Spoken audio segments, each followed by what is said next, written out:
بسم الله الرحمن الرحيم وإذ قال ربك للملائكة إني جاعل في الأرض خليفة قالوا أتجعل فيها من يفسد فيها ويسفك الدماء ونحن نسبح بحمدك ونقدس لك قال إني أعلم ما لا تعلمون وعلم آدم الأسماء كلها ثم عرضهم على الملائكة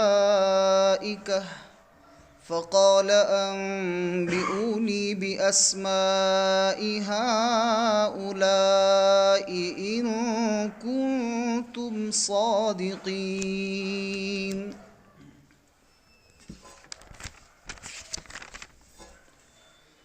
اور اس وقت کو یاد کرو جس وقت کہ آپ کے رب نے فرشتوں سے فرمایا کہ میں زمین میں ایک خلیفہ بنانے والا ہوں۔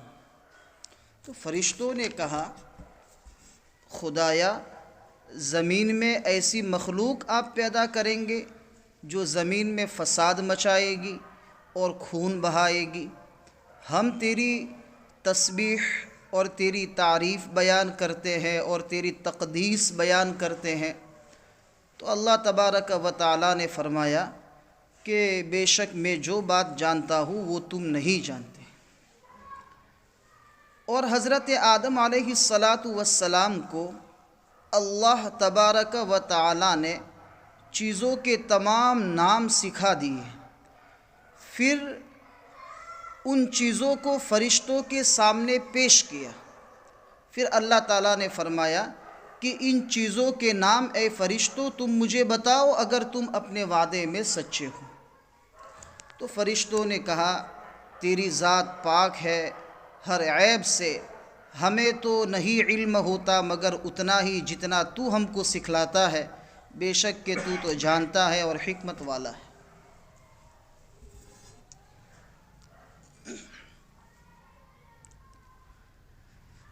تین آیتوں کا ترجمہ ہوا، اس میں اللہ تبارک و تعالیٰ نے حضرت انسان کو جو پیدا فرمایا، سب سے پہلے حضرت آدم علیہ السلام کو پیدا فرمایا۔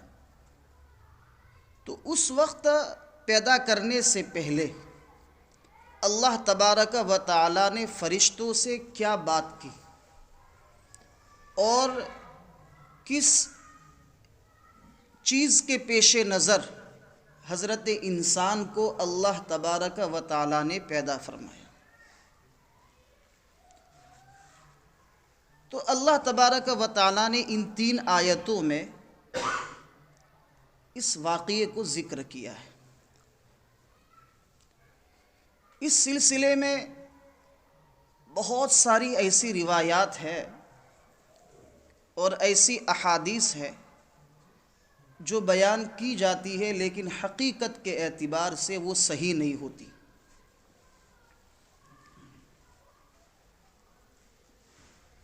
علامہ قرطبی رحمۃ اللہ علیہ نے جو قرآن کریم کے بہت بڑے مفسر ہیں، انہوں نے جو بھی باتیں ذکر کی ہے وہ حدیث کے حوالے کے ساتھ۔ اسی طریقے سے علامہ آلوسی بغدادی رحمۃ اللہ علیہ نے بھی روح المعانی میں بڑی وضاحت کے ساتھ اور حوالوں کے ساتھ ان سب باتوں کو ذکر کیا ہے جو میں آپ حضرات کے سامنے پیش کروں گا۔ اللہ تعالیٰ نے سب سے پہلے فرشتوں کو بلایا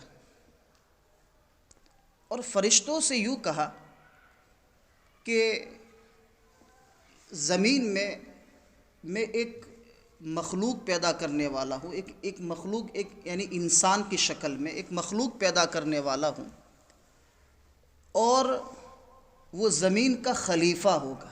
خلیفہ کا مطلب ہے کہ زمین کا نظام اور زمین کا کنٹرول اپنے قبضے میں رکھے گا۔ تو جب اللہ تبارک و تعالیٰ نے فرشتوں کے سامنے یہ بات کہی تو فرشتوں نے یوں کہا کہ اللہ، یہ ایسی مخلوق کیوں آپ پیدا کرتے ہیں جو زمین میں خامخواہ فساد مچائے گی، ایک دوسرے کا خون بہائے گی اور گناہ کرے گی، تیری نافرمانیاں کرے گی. ہم ہے نا، ہم تیری صبح و شام ہر وقت جو ہے تیری تسبیح اور تیری پاکی بیان کرتے ہیں، تیری تعریف بیان کرتے ہیں. تو ہم معصوم مخلوق آپ کی تسبیح و تقدیس بیان کرنے والی مخلوق ہے، معصوم مخلوق ہے، تو پھر ایسی مخلوق کو پیدا کرنا کہ جو زمین میں فساد مچائے اور ایک دوسرے کا خون بہائے. اب یہاں پر دو چیزیں ہیں. ایک تو یہ ہے کہ اللہ تبارک و تعالی قادر مطلق ہے،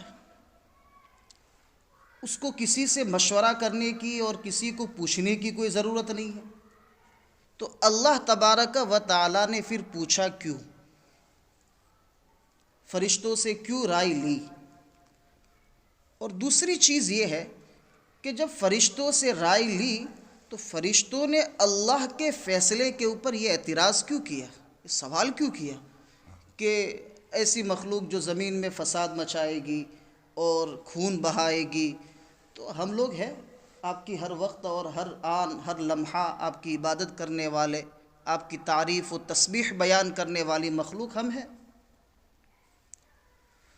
تو اس میں دو چیزیں ہیں. اس کا جواب یہ ہے کہ اللہ تبارک و تعالی نے فرشتوں سے جو پوچھا، حقیقت میں اللہ تعالیٰ کو تو معلوم تھا پہلے سے. اللہ تعالیٰ کو ہر آنے والی چیز، ہر پچھلی چیز، حال، ہر چیز اللہ تعالیٰ کو معلوم ہے. کوئی چیز اللہ تعالیٰ سے چھپی ہوئی تو نہیں ہے.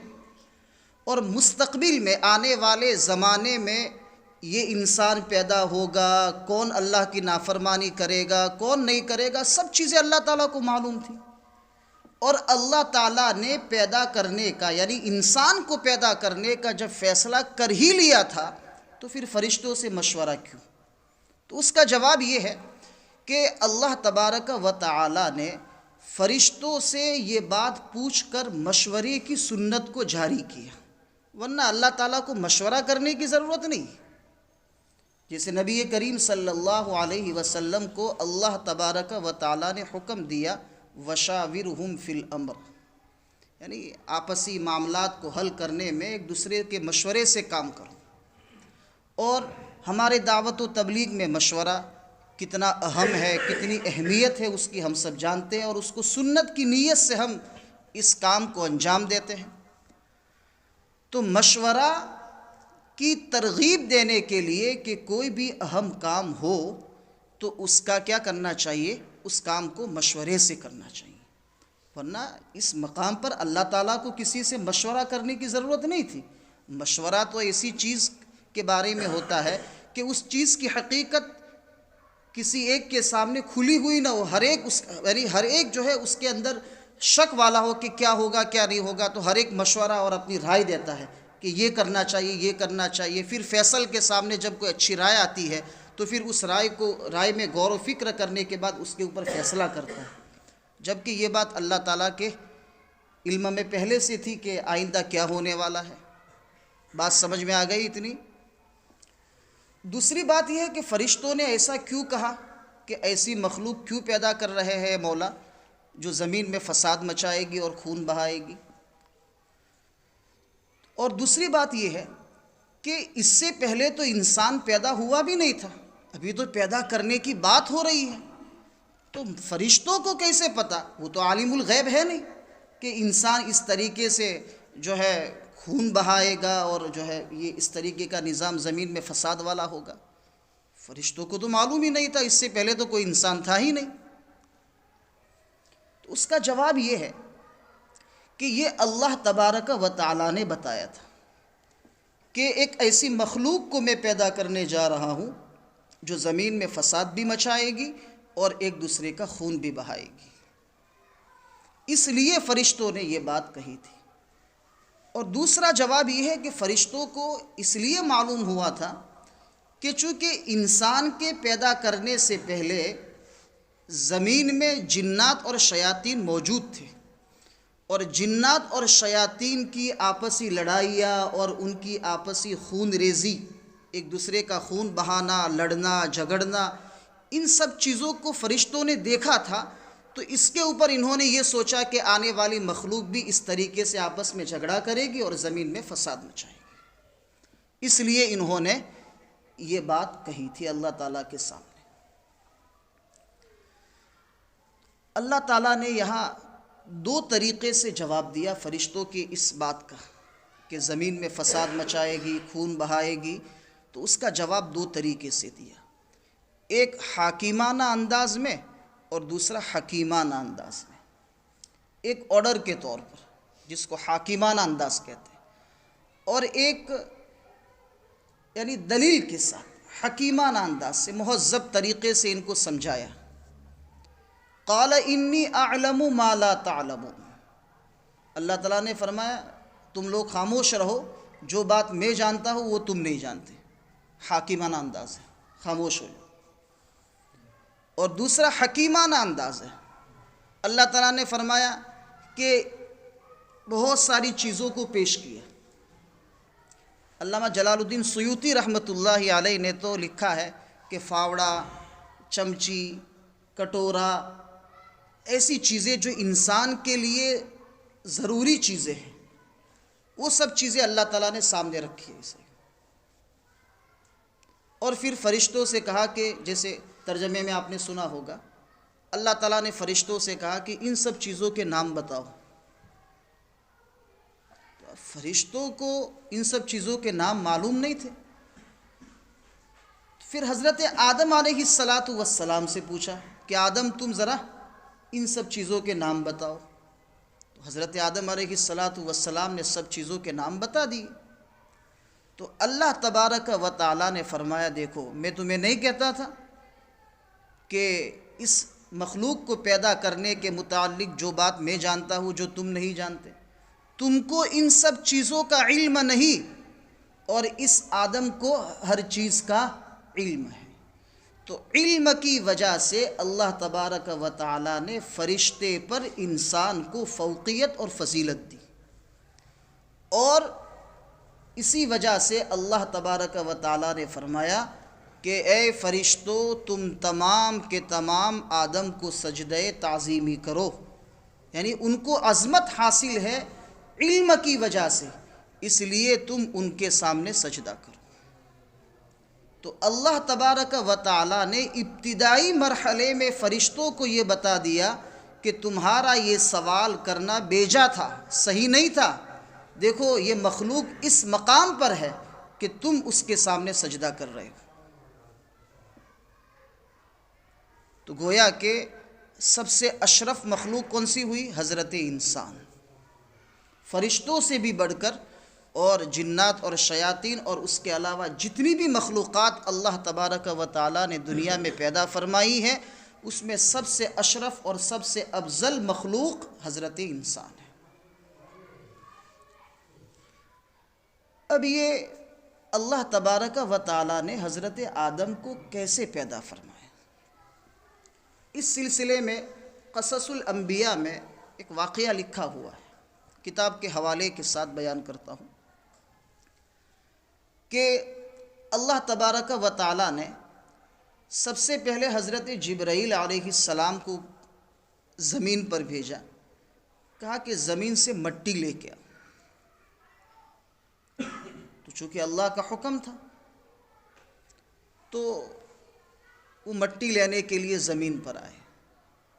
جب انہوں نے زمین سے مٹی لینے کا ارادہ کیا تو زمین نے یہ کہا کہ اے جبرائیل تم مجھ سے مٹی نہ لے جاؤ، اس لیے کہ اللہ تبارک و تعالیٰ اس سے ایک ایسی مخلوق پیدا کرنے والے ہیں جو زمین میں فساد مچائے گی۔ تو حضرت جبرائیل علیہ السلام واپس چلے گئے اور اللہ تعالیٰ کے سامنے جا کر یوں کہا کہ یا اللہ آپ کا حکم تھا، میں گیا لیکن زمین نے مجھے ایسا کہا، اس لیے میں بغیر مٹی لیے ہوئے واپس آ گیا۔ پھر حضرت میکائیل علیہ السلام کو بھیجا، تو ان کے ساتھ بھی ایسا ہی واقعہ پیش آیا۔ پھر حضرت اسرافیل علیہ السلام کو بھیجا تو ان کے ساتھ بھی ایسا ہی واقعہ پیش آیا، اور وہ بغیر مٹی لیے ہوئے اللہ تعالیٰ کے پاس چلے گئے اور اللہ تعالیٰ سے کہا کہ اللہ زمین نے ایسا جواب دیا تو ہماری ہمت نہیں ہوئی۔ پھر اللہ تبارک و تعالیٰ نے حضرت عزرائیل علیہ السلام کو بھیجا، کہا کہ تم زمین سے مٹی لے کر آؤ۔ تو حضرت عزرائیل علیہ السلام جب مٹی لینے کے لیے آئے تو زمین نے وہی بات کہی جو حضرت تینوں بڑے فرشتوں سے کہی تھی۔ تو حضرت عزرائیل علیہ السلام نے فرمایا، کہا کہ مجھے تو اللہ کا حکم ہے، میں اللہ کے حکم کی خلاف ورزی نہیں کر سکتا۔ بہرحال وہ مٹی لے کر اللہ تعالیٰ کے پاس گئے، اور اللہ تبارک و تعالیٰ نے اس مٹی سے حضرت آدم علیہ السلام کو بنایا۔ اس واقعے کو ذکر کرنے کے بعد بعض علماء نے لکھا ہے کہ یہ واقعہ صحیح نہیں ہے، اس لیے کہ اللہ تبارک و تعالیٰ کا حکم یہ ہو کہ مٹی لے کر آؤ، تو پھر زمین کے کہنے کی وجہ سے یہ فرشتے اللہ تعالیٰ کے حکم کی خلاف ورزی نہیں کر سکتے۔ اس لیے بعض علماء کا کہنا یہ کہ یہ واقعہ صحیح نہیں ہے، لیکن بعض علماء کا کہنا یہ ہے کہ یہ واقعہ صحیح ہے۔ اس کی دلیل یہ ہے کہ جب حضرت عزرائیل علیہ السلام جب مٹی لے کر اللہ تعالیٰ کے پاس پہنچے اور اللہ تعالیٰ نے حضرت آدم علیہ السلام کا مجسمہ بنایا، تو اللہ تبارک و تعالیٰ نے حضرت عزرائیل سے پوچھا، کہا کہ میں نے ان 3 فرشتوں کو بھیجا تو زمین نے ایسا کہا تو یہ واپس آ گئے، تو آپ کے ساتھ بھی یہ بات کہی تو پھر آپ نے کیوں زمین کی بات نہ مانی؟ تو حضرت عزرائیل علیہ السلام نے فرمایا، کہا کہ چونکہ آپ کا حکم تھا اور میں آپ کے حکم کی خلاف ورزی نہیں کر سکتا۔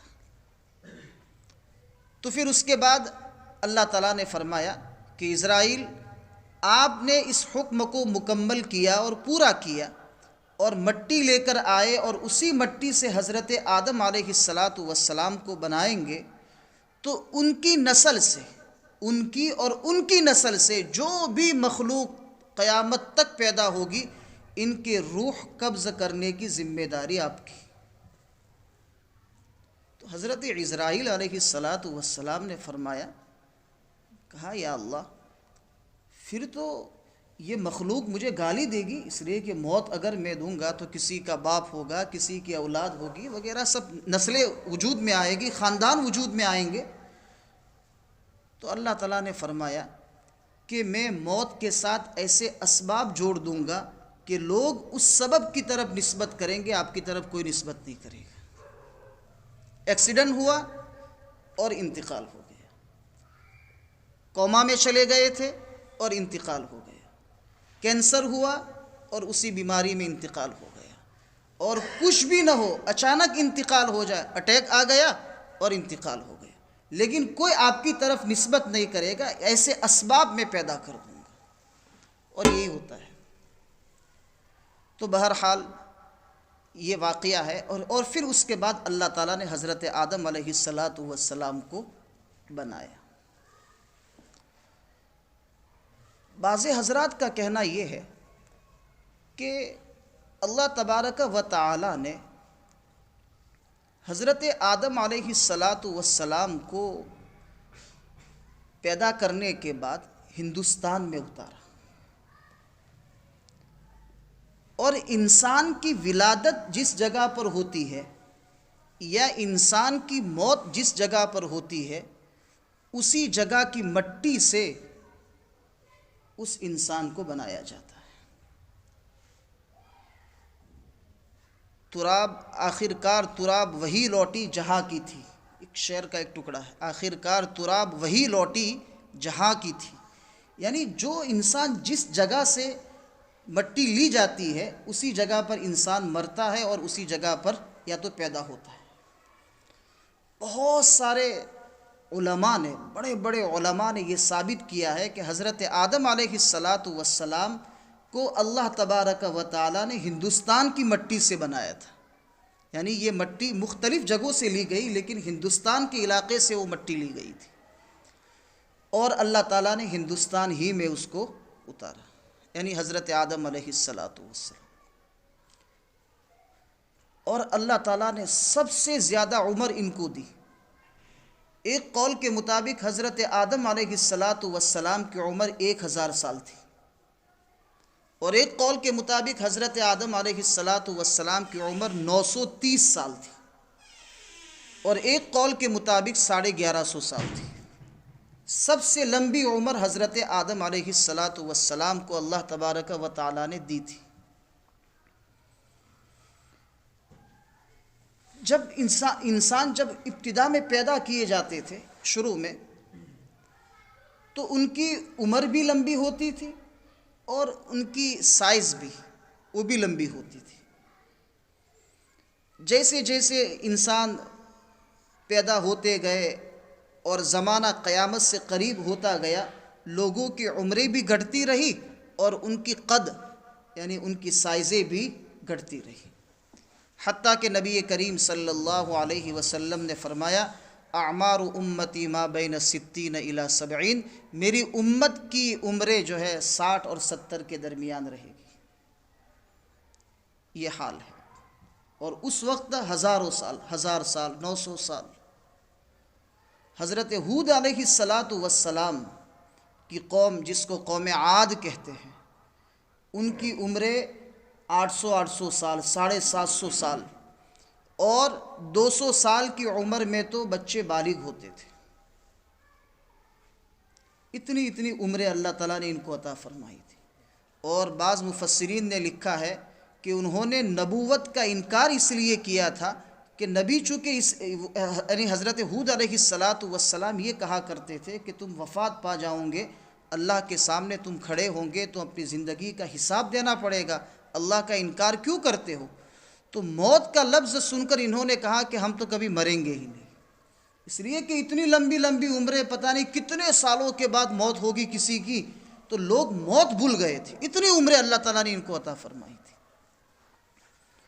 پھر آہستہ آہستہ وہ عمریں کم ہوتی گئی اور قد بھی کم ہوتے گئے. بنی اسرائیل بھی بڑے لمبے تڑنگے تھے. پھر بعد میں جو ہے لوگوں کی قدیں اور لوگوں کی عمریں کم ہوتی گئی. حضرت آدم علیہ السلام کو جب اللہ تبارک و تعالیٰ نے پیدا کیا،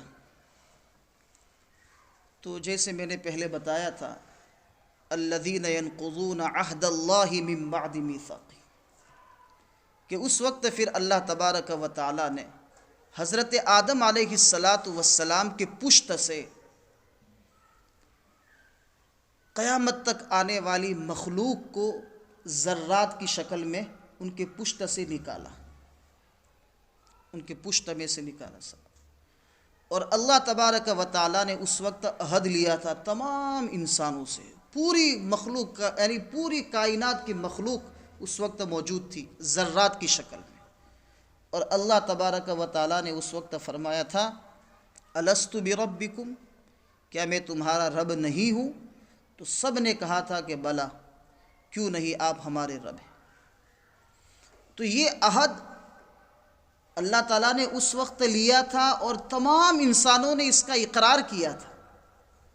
اور یہ آسمانی کتابیں اور انبیاء اور رسولوں کو اس عہد کو یاد دلانے کے لیے اللہ تعالیٰ بھیجتے ہیں، کہ اس کو کہتے ہیں عالم الستو.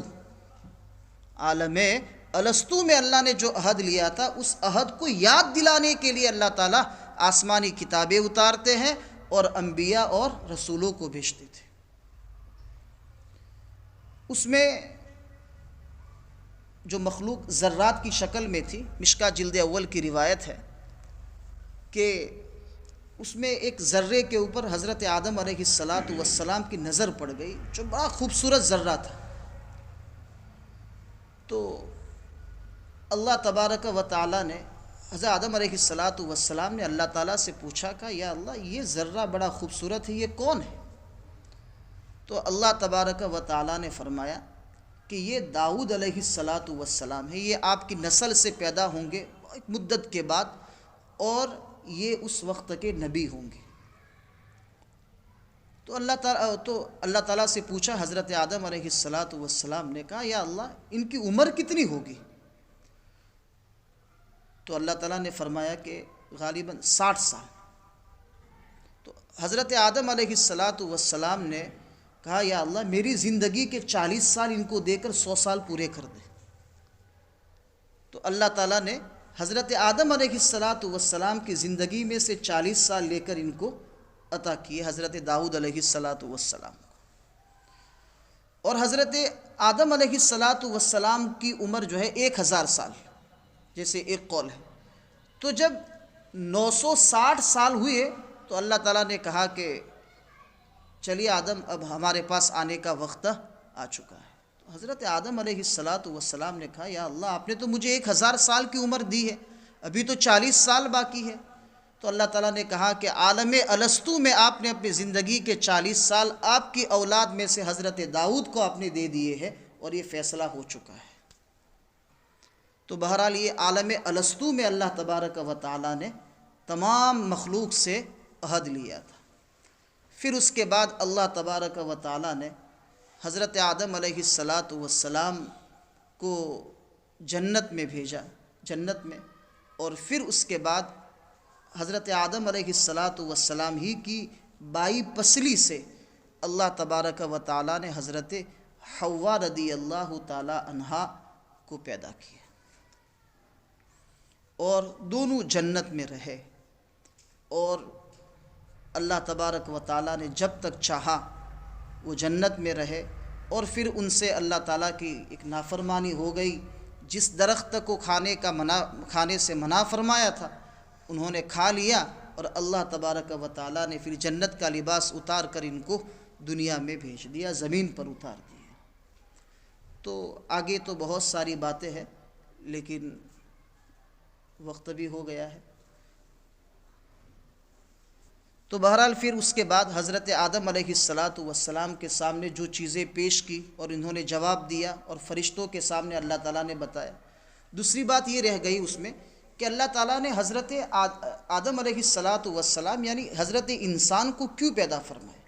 علامہ ابن جریر طبری رحمۃ اللہ علیہ نے ایک حدیث ذکر کی ہے جس کے راوی حضرت عبداللہ ابن عباس رضی اللہ تعالیٰ عنہما ہے۔ فرماتے ہیں حضرت عبداللہ ابن عباس کہ فرشتے یوں کہا کرتے تھے آپس میں کہ ہم اللہ تعالیٰ کی ایسی مخلوق ہے جو معصوم ہے اور کبھی بھی اللہ تعالیٰ کی نافرمانی نہیں کرتی، اس لیے اللہ کی پیدا کردہ مخلوق میں سب سے افضل بھی ہم اور سب سے اعلم بھی ہم، یعنی سب سے فضیلت والے بھی ہم ہیں اور سب سے زیادہ علم رکھنے والے بھی ہم ہیں۔ تو اللہ تبارک و تعالیٰ نے ان کا یہ غرور توڑنے کے لیے، یعنی غرور تو نہیں کر سکتے لیکن ان کا یہ انداز جو بات کرنے کا تھا آپس میں، اس کو توڑنے کے لیے اللہ تبارک و تعالیٰ نے حضرت انسان کو جو ہے اشرف المخلوقات بنا کر دنیا میں اتارا، پیدا فرمایا۔ اللہ تعالیٰ ہمیں ان انسانوں میں اللہ تعالیٰ ہمارا شمار فرمائے جو اللہ کے مقربین ہیں، اللہ کے صالحین ہیں، صدیقین ہیں، شہداء ہیں۔ ایسے نیک پاکیزہ نفوس کے ساتھ اللہ تبارک و تعالیٰ ہمارا شمار فرمائے، دنیا اور آخرت میں اللہ تعالیٰ سرخروئی عطا فرمائے، عزت سے ہمکنار کرے، اور اللہ تبارک و تعالیٰ دنیا اور آخرت میں رسوائی سے اور ذلت سے ہم سب کی، ہمارے والدین اور ہم سب کے اعزاء اقارب، اساتذہ، طلباء اور پوری امت مسلمہ کی حفاظت فرمائے۔ سبحان ربک رب العزت عما یصفون وسلام علی المرسلین والحمد للہ رب العالمین۔